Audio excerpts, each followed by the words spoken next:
Good morning to all of you. Myself Hina Gupta. मैं आज आपको अलजेब्रा अलजेब्रा पढ़ाऊंगी, जिसमें से एक उसमें से रिलेटेड चैप्टर है घातांक। उससे बारे में मैं पढ़ाऊंगी आपको। दो या दो से अधिक समान संख्याओं को बार बार गुणा करने के लिए हम गुणा करते हैं तो उसे हम घात कहते हैं। जैसे कि मान लिया हम a की पावर 5, तो ये हमारा हुआ a। ये जो 5 है ये हमारा घात होता है और ये हमारा आधार होता है। ये हमारा आधार होता है, ठीक। कि a के मतलब एक पावर 5 का मतलब है कि a को 5 बार गुणा करना। तो ये हमारी डिफिनेशन आती है कि किसी समान संख्या को समान बार गुणा करने के लिए जो हम यूज करते हैं उसे घात कहते हैं। अब ये इसी से आज इसी के बारे में हम पढ़ेंगे। तो हम पहले डालेंगे लॉ ऑफ इंडिसेस, घातांक के नियम।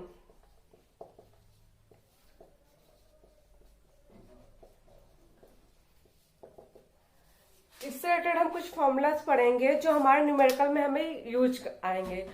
तो हम सभी फॉर्मूले नहीं पढ़ेंगे, नॉर्मली जो हम बेसिकली है मेन वो हम पढ़ेंगे। और उसके बाद जब हम न्यूमेरिकल सॉल्व करेंगे तो उसी के साथ हम और फॉर्मूले जानते जाएंगे। तो अगर आपको स्क्रीनशॉट लेना होगा तो बीच में आप ले लीजिएगा। पहला फॉर्मूला, अगर 1 power n into 1 power m है। अब देखिए इसका बेस समान है, तो जब बेस समान होता है तो हमारी घातें जो होती हैं वो जुड़ जाती हैं। 1 power n into m। Example के तौर पे ले लीजिए, मान लीजिए दिया हुआ है 5 की पावर 2 इंटू 5 की पावर 3। तो ये हमारा हो जाएगा 5, बेस हमारा समान रहेगा और जो हमारा घात होगी वो जुड़ जाएगी 2 प्लस 3।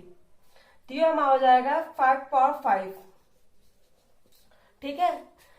जैसे हम वर्गमूल पढ़ते हैं तो उसमें दिया होता है ना 2 की पावर 2, तो इसका मीन समय होता है 2 इंटू 2 इक्वल टू 4। तो वो इसी से रिलेटेड होता है, ठीक है। अब हम दूसरा फॉर्मूला लेते हैं।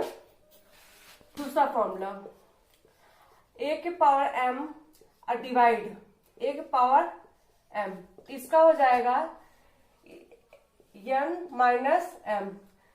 इसका भी बेस समान है, लेकिन यहाँ गुणे के निशान नहीं है, यहाँ पे भाग का निशान है, तो इसलिए पावर माइनस में हो जाएगी। एग्जाम्पल पे ले लीजिए, अगर 5 के पावर 3 दिया हुआ है और डिवाइडेड 5 के पावर 2 दिया हुआ है, तो ये हमारा बेस समान है, तो ये हमारा 5 हो जाएगा और इसलिए माइनस हो जाएगा।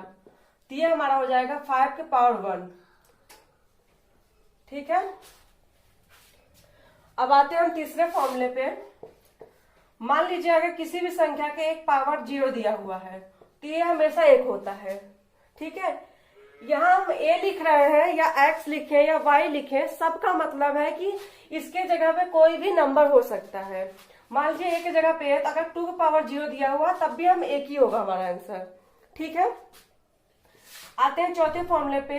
अगर a की पावर n ब्रैकेट में m दिया हुआ है, तो ये हम लिख सकते हैं a की पावर n m, ये इंटू हो जाएगा, ठीक है।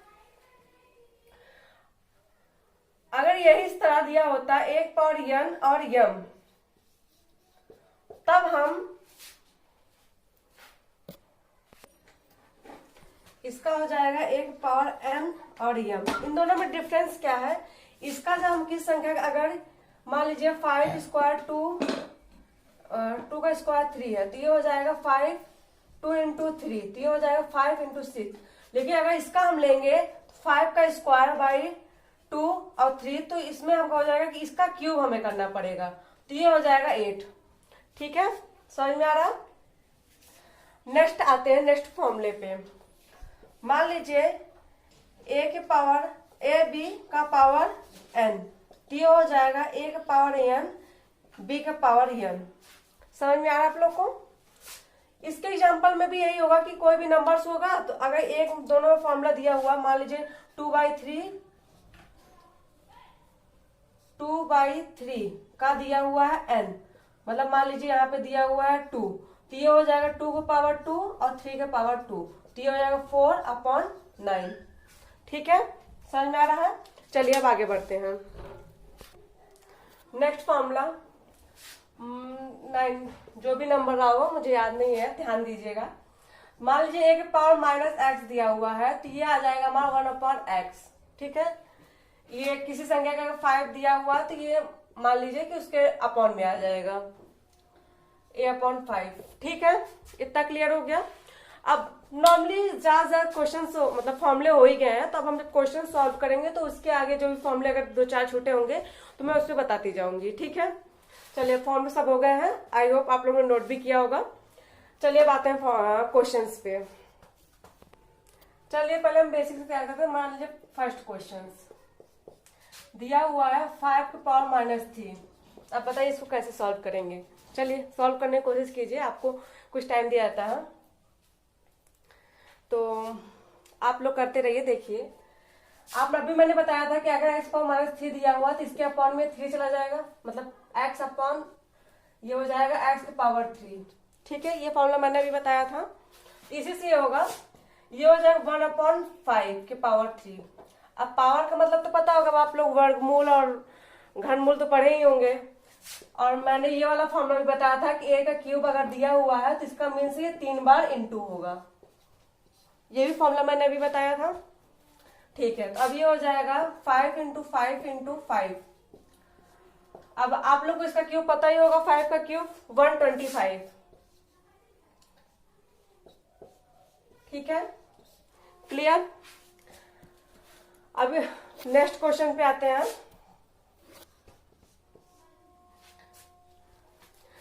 मान लीजिए कि अगर दिया हुआ है 2 की पावर 3 इंटू 2 की पावर 2, अब इसका कैसे सॉल्व करेंगे। अभी मैंने आपको फॉर्मूला बताया था कि अगर x की पावर 3 और इंटू x पावर 2 है या nm, मैंने आपको एग्जाम मतलब फॉर्मूले में तो nm बताया था, तो मैंने कहा था कि जब भी इंटू में होगा तो पावर ऐड हो जाएंगी n + m। ठीक, तो अब उसी पे इसको भी रख के करेंगे हम। ये हमारा बेस समान है तो बेस हम नीचे लिख लेते हैं, ये मान लिया। अब इसकी पावर जुड़ जाएंगी, 3 × 2 प्लस कितना हो गया 5, 2 की पावर 5। अब फिर इस फॉर्मूले पे हम आएंगे कि क्या मतलब है हमारा, a के पावर में जो भी संख्या दी गई है इसका मतलब उतनी बार गुणा। तो 2 × 2 × 2 × 2 × 2 5 बार, 2 दूनी 4, 4 दूनी 8, 8 दूनी 16, 16 32। हमारा आंसर कितना आएगा 32। ठीक है, आप आते हैं नेक्स्ट क्वेश्चन पे। तीसरा question number 3। Question number 3, 6 power 2 divided 6 की पावर 2। मान 3 इसको कर लीजिए। अब चलिए इसको सॉल्व कीजिए। मैंने इससे रिलेटेड भी फॉर्मूला बताया था अभी कि अगर मान लीजिए x की पावर n डिवाइडेड x की पावर m है, बेस समान है, तो इसका हमने बताया था कि जब अगर डिवाइड में होगा तो n - m हो जाएगा। ठीक है, इसी फॉर्मूले पे हम ये क्वेश्चन करेंगे। हमारा इसका बेस समान है तो 6 3 - 2 = 1। अब 6 की पावर 1 है तो इसमें 6 का इंटू 1 ही होगा, एक ही बार होगा, तो हमारा आंसर 6 आ जाएगा। इसी तरीके से अगर हमारा बेस समान न दिया रहे तब हम क्या करेंगे, तो हम पहले बेस समान करेंगे। बेस समान कैसे करेंगे कि मान लीजिए कुछ बड़ा दिया हुआ है, कुछ छोटा करेंगे हम। मान लीजिए अगर